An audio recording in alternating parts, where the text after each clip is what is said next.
영혼을 성장시키는 책 소개방 영성 책방입니다. 오늘은 윌리엄 윌리먼의 오라 주님의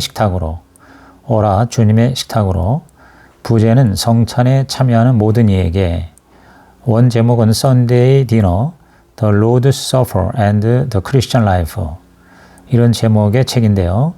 비아 출판사에서 2021년도에 초판이 나왔습니다.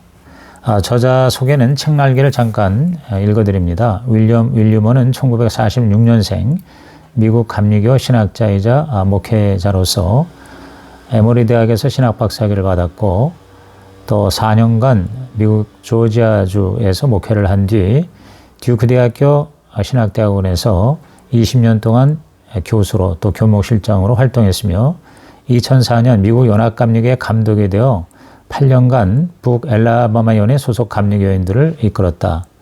현재 듀크 대학교 실천신학 교수로 활동 중이다. 저명한 그리스도교 잡지인 크리스천 센츄리의 편집장을 역임했고 13개 대학교에서 명예박사 학위를 받았다. 1996년 선정한 영어권에서 가장 탁월한 설교자 12명 중에 한 명이고, 유진 피터슨, 헨리 나우엔과 더불어 미국 개신교 목회자들이 가장 많이 읽는 기독교 저술가 중에 한 사람으로 꼽힌다. 주여 저서로 기억하라 내가 누구인지를, 예배가 목회다, 목회자, 누가 구원받을 것인가, 성육신 등의 책들이 있습니다. 이 책의 원서는 1981년에 초판이 나왔으니까 벌써 나온 지가 42년이 되었습니다. 한국어 번역은 2021년이니까 원서가 나온 지 40년이 지나서 번역된 책이 되는 셈이죠. 저자는 어린 시절부터 교회를 다녀온 뒤 주일 저녁이면 가족들과 함께 식사를 했습니다. 그 일요일의 저녁 식사에는 언제나 이야기가 있었고, 그것은 주일마다 치르는 가족 의식이 되었습니다. 주일 식사 덕에 저자는 가족의 일원이 되는 것이 어떤 의미인지를 알게 되었습니다. 세계관, 가치관, 정체성, 신앙과 품행, 그리고 가족 사랑을 배운 것이죠. 식탁이 가족의 정체성을 형성한 것입니다.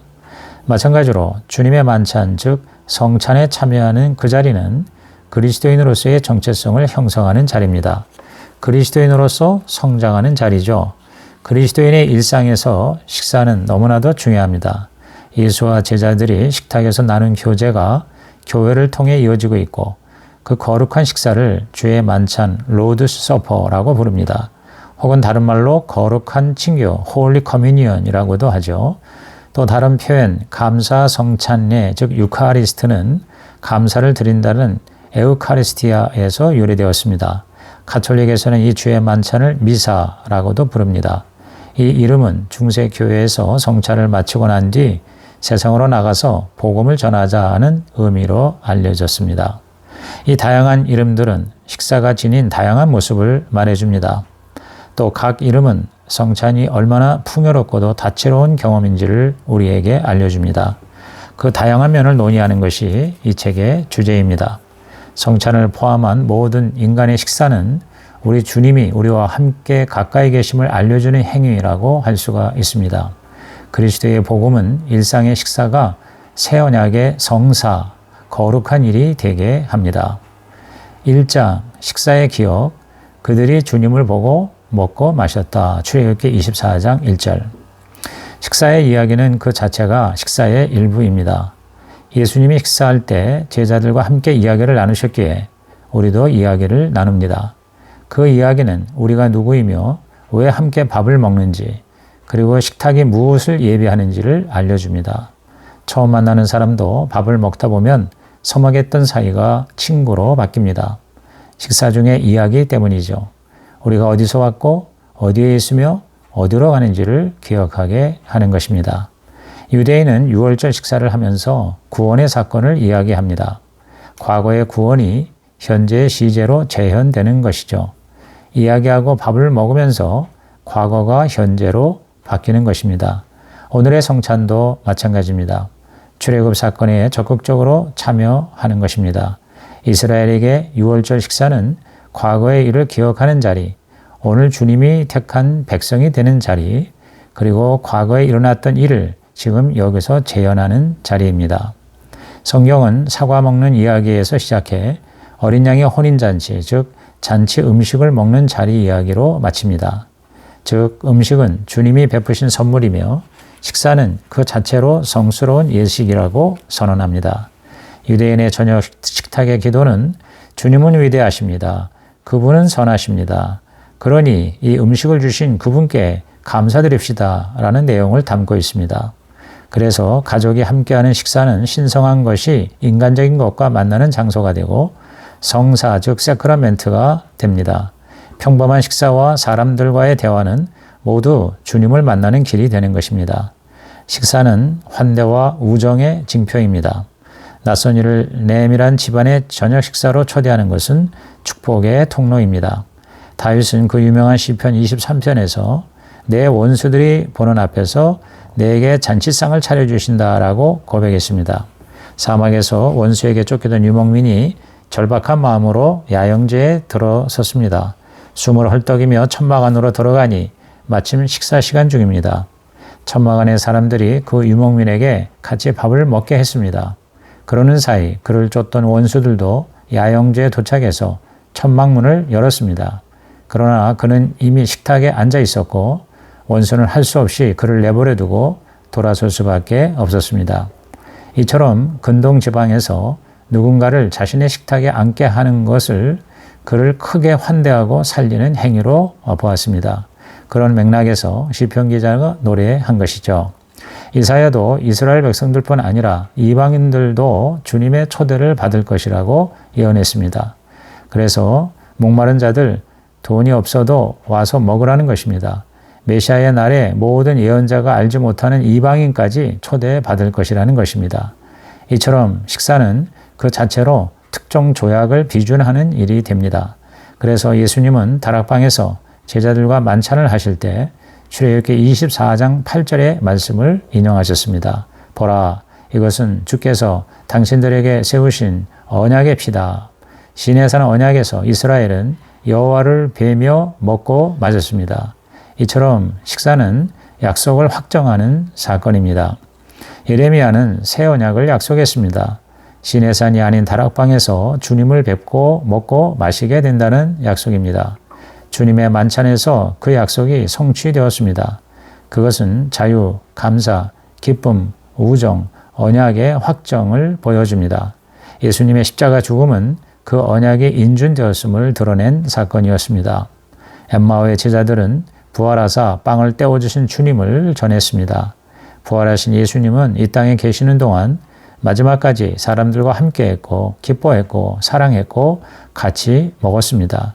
초기 그리스도인들은 그 예수를 따라 가르치고 치유하고 선포하고 세례주고 고통당하고 증거하고 믿고 나누고 기도했을 뿐 아니라 함께 모여서 먹었습니다. 남녀노유 빈부 귀천을 막론하고 함께 식사를 했습니다. 오늘 우리도 그 주님을 기억하기 위해 주의 만찬을 먹으며 과거의 식사를 기억합니다. 언약의 식사, 유월절 식사, 최후의 만찬, 엠마오의 식사, 오순절 그리고 그 외에 여러 식사를 기억합니다. 주님을 기억하며 식사할 때 그 식사는 거룩하고 풍요로운 사건이 됩니다. 기억은 단지 역사적 사건을 회상하는 것 이상입니다. 깨어나 눈을 뜨는 것, 갱신하고 깨닫고 새기는 것을 의미합니다. 성찬은 바로 그 의미를 가지는 식사인 것이죠. 주님이 우리와 함께 계시는 것을 알고 자기가 누구인지를 깨닫는 시간입니다. 역사적 기억을 넘어 인격적 기억이 되는 것입니다. 그래서 주님은 두세 사람이 내 이름으로 모이는 자리에 나도 그 가운데 있겠다라고 하셨습니다. 그리스도인들이 함께 모여 식사할 때 엠마오의 제자들처럼 우리의 눈이 열리고 주님을 보게 됩니다. 우리 신앙의 선배들이 경험한 그 사건이 지금 여기에서 벌어지는 것입니다. 2장 빵을 들어서 축복하시고 그들과 함께 음식을 잡수시려고 앉으셨을 때 예수께서 빵을 들어 축복하시고 떼어서 그들에게 주셨다. 그제서야 그들의 눈이 열려서 예수를 알아보았다. 누가복음 24장 30절에서 31절. 주님이 나누신 빵과 포도주는 주님의 사랑을 상징합니다. 사랑은 상징으로 드러납니다. 결혼식의 반지가 대표적인 것입니다. 내적인 사랑과 은총을 외적인 징표로서 보여줍니다. 상징은 말로는 다 담을 수 없는 차원의 실제를 나타납니다. 상징은 상징이 가리키는 대상을 투명하게 반영합니다. 성사, 즉 성례전은 주님의 사랑을 환기시키는 가장 강력한 상징입니다. 먹는 행위 그리고 씻는 행위에는 깊은 의미가 담겨져 있습니다. 기독교는 영적인 종교 이상입니다. 예수님은 육신을 입은 하나님이십니다. 주님은 눈에 보이는 일상의 것들에 영적인 것을 담으십니다. 그런 의미에서 기독교는 가장 영적이면서 가장 물질적인 종교이지요. 주님의 사랑은 눈에 보이고 손으로 만질 수 있는 구체적이며 육체적이고 물질적인 사랑입니다. 우리 몸은 영혼과 분리되지 않습니다. 사랑과 섹스를 분리할 수 없고 소명과 직업, 하늘과 땅, 종교와 돈을 따로 떼어서 이야기할 수가 없습니다. C.S. 루이스는 주님은 물질을 좋아하신다. 그분이 물질을 만드셨기 때문이다 라고 했습니다. 주님은 육신이 없는 천사가 아닌 살과 피를 가진 인간을 도우십니다. 우리는 주님이 여기가 아닌 다른 곳, 우리가 아닌 다른 사람들과 계시리라는 환상을 품지만 주님은 바로 여기 빵과 포도주가 있는 우리의 삶에서 우리를 만나시겠다고 하셨습니다. 성사는 주님이 자신을 내어주시는 사랑의 행위, 눈으로 볼 수 있는 물리적 활동인 것입니다.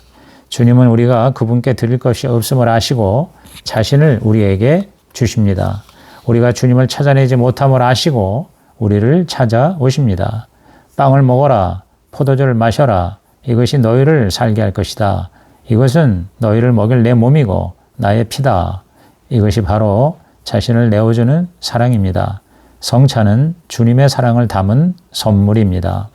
이스라엘에서 음식은 언제나 하나님이 주시는 선물이었습니다. 그래서 유대인들은 늘 음식 앞에서 감사 기도를 드렸습니다. 광야에서 만나와 물을 주신 하나님께 말입니다.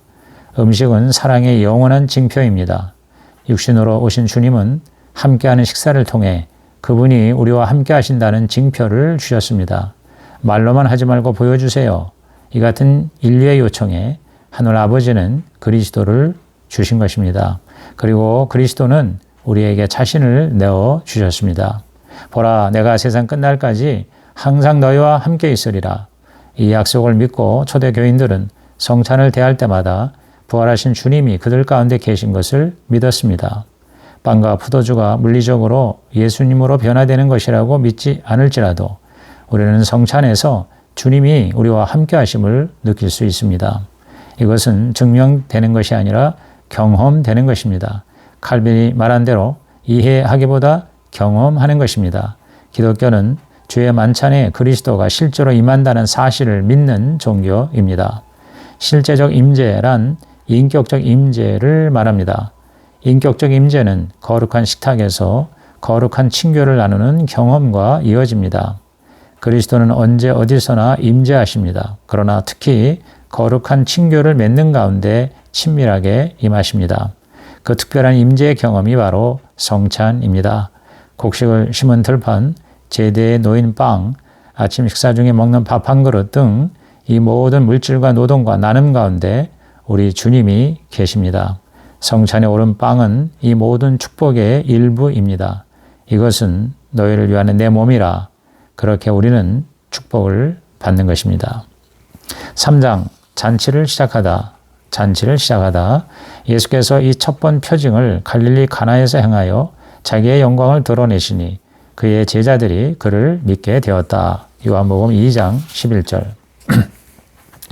요한은 예수님의 첫 번째 기적을 다른 자리가 아닌 먹고 마시는 잔치 자리에서 시작했음을 기록합니다. 요한은 이 잔치의 기적이 예수님의 영광을 드러냈다라고 했습니다. 음식은 하나님의 선물로서 우리의 생명을 유지하게 할 뿐 아니라 삶의 기쁨을 줍니다. 음식은 권리가 아니라 주님이 주시는 은총입니다. 복음서는 잔치 기적, 물고기 기적, 오병이어 기적 등을 통해 예수님이 음식을 주시는 분으로 묘사합니다. 예수님의 식탁은 하나같이 기적이 일어나는 자리였습니다. 음식에는 양면성이 있습니다. 우리를 살릴 수도 혹은 파괴할 수도 있습니다. 폭식과 폭음은 초대교회 성찬의 자리에서도 나타났습니다. 바울은 우리가 주님을 섬기는 대신 자기 배, 즉 식욕을 섬길 수 있다고 경고했습니다. 그래서 금식은 음식으로 인한 죄를 참여하고 절제하는 거룩한 수단으로 여겨졌습니다. 동시에 금식의 오용과 남용도 지적되어야 합니다. 음식에 대해 감사하고 절제하면 우리의 먹고 마시는 일이 성스러운 일이 되고 식사는 예배로 변화됩니다. 우리가 식사의 자유를 제한하는 경우는 하나님께 대한 영광과 사람들에 대한 사랑이 유일해야 합니다. 음식의 문제는 음식 자체에 있지 않고 그 선물을 오남용하는 우리의 태도에 있습니다.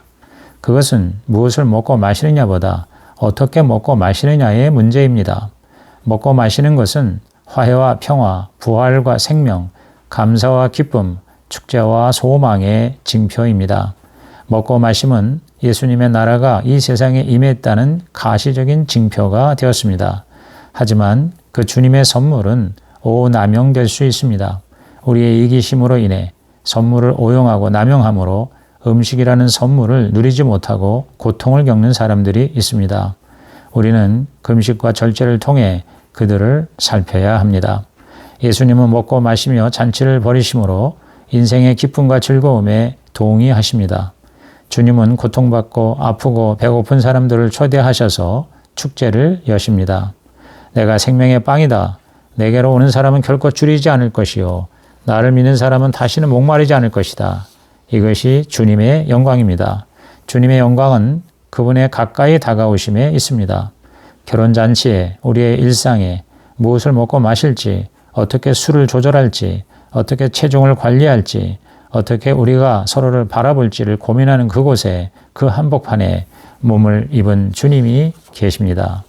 라틴어로 만찬을 콘비비움이라고 하는데 그것은 식사 이상의 생명과 함께하는 것입니다. 예수의 이름으로 예수와 함께하는 식사는 생명과 함께 먹는 것입니다. 먹고 마심으로 생명을 나누고 기쁨으로 축제에 동참하는 것입니다.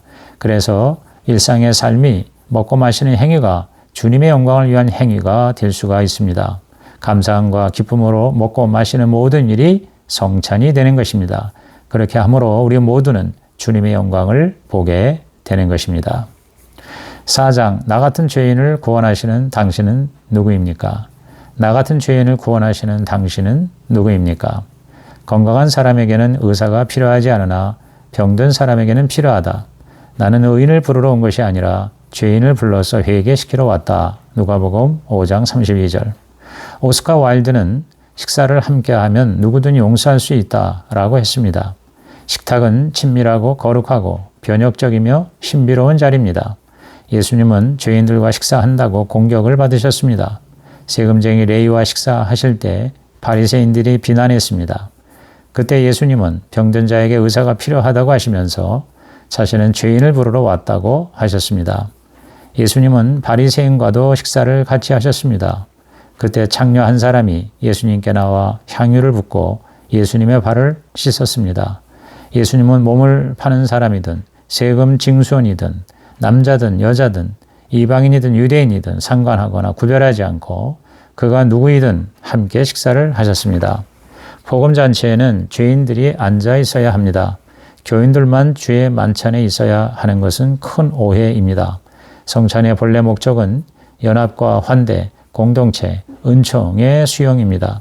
성찬은 성도들의 거룩을 위한 식사일 뿐 아니라 죄인들이 변화되는 회심의 성례이기도 합니다. 예수님은 모든 사람을 식사의 자리로 부르십니다.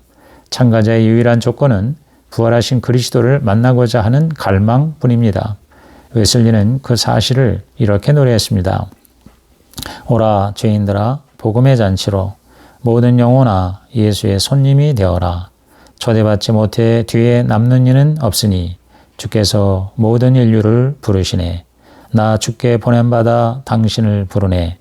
그분은 모두를 초대하시니 오라 온 세계여 오라 너 죄인아 이제 그리스도 안에서 준비가 다 되었으니 오라 영원히 죄에 억눌려 있는 모든 이들아 안달하던 이들 모두 이후에는 쉬게 되리. 가난한 자, 불구된 자, 절뚝이는 자, 맹인된 자 당신들에게 그리스도 안에 따스한 환대 있으리. 5장 잔치를 열 때 잔치를 열 때 주님의 나라에서 음식을 먹는 사람은 복이 있습니다. 예수께서 그에게 말씀하셨다. 어떤 사람이 큰 잔치를 베풀고 많은 사람을 초대하였다. 누가복음 14장 15절에서 16절. 식탁에는 식탁 예절이 있습니다. 주의 만찬에도 마찬가지입니다. 예수님 시대에는 잔치가 거의 모든 사람들이 일생에 몇 번밖에 경험할 수 없는 사건이었습니다. 예수님의 비유를 보면 하나님이 베푼 잔치에 초대를 받았음에도 이런저런 핑계로 불참하는 모습이 나옵니다. 일생에 한 번 있을 법한 성대한 잔치에 말입니다. 그런 초대에 핑계를 대는 것은 터무니없는 일입니다. 그래서 주인은 아무나 만나는 대로 데려와서 잔치를 채우라고 합니다. 예수님은 정식 초대받지 않은 이방인들도 구원하러 오셨습니다. 주님께서 외부자들에게도 은총을 베푸신다는 좋은 소식은 우리 내부자들에게는 나쁜 소식으로 들릴지 모릅니다. 배가 부른 우리는 거저 주시는 선물을 구하지 않습니다. 그래서 우리는 선물을 받지 못합니다. 우리가 움켜쥔 큰 재산은 그만큼의 빈곤을 가져다 줍니다. 우리는 옷은 잘 차려입었지만 갈 곳이 없습니다. 잔치의 주제는 초대받는 기쁨입니다. 이 초대에 기꺼이 응하기 위한 조건은 배고픔뿐입니다. 전도란 배고픈 거지가 다른 거지에게 어디에 가면 빵을 먹을 수 있는지를 알려주는 것입니다. 전도는 어떠한 배고픔이든 배고프고 가난한 이들을 찾아가 그들에게 먹을 것이 어디 있는지 가르쳐 주는 것입니다. 성찬의 의미는 단순합니다. 그러므로 성찬을 복잡하게 엄격하게 획일화시키지 말아야 합니다. 식탁으로 사람들을 초대하는 우리의 말과 규칙에는 환대와 자비가 넘쳐야 합니다. 성령의 인도를 따라 나온 이에게는 주님의 식탁으로 나오십시오 라는 단순한 말과 음식을 받고 자리로 돌아갈 방법 정도만 전하면 충분합니다. 주님은 우리를 기쁨의 잔치에 초대하신 거지 군사훈련에 소집한 것이 아니기 때문이죠. 오늘 누군가가 교회를 향해 당신이 그리스도의 몸입니까? 아니면 우리가 다른 누군가를 찾아야 합니까? 라고 물을 때 우리가 참된 교회인지를 가늠하는 유일하고도 진실한 시험대는 주님의 말씀과 그분의 삶뿐입니다. 우리는 여기저기가 아프고 지친 사람들, 누구도 함께 식사하고 싶어하지 않은 이들, 따돌림 당하는 이들을 상석에 앉히고 그들에게 좋은 것들을 먹이며 이렇게 반문할 것입니다. 이것이 교회가 아니면 무엇이겠습니까?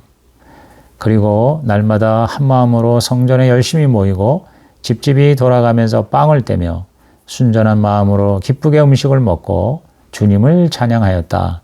그래서 그들은 모든 사람에게서 호감을 샀다. 주님께서는 구원받는 사람을 날마다 더하여 주셨다. 사도행전 2장 46절에서 47절. 이상으로 윌리엄 윌리몬의 오라 주님의 식탁으로 제 1편 리뷰를 마칩니다.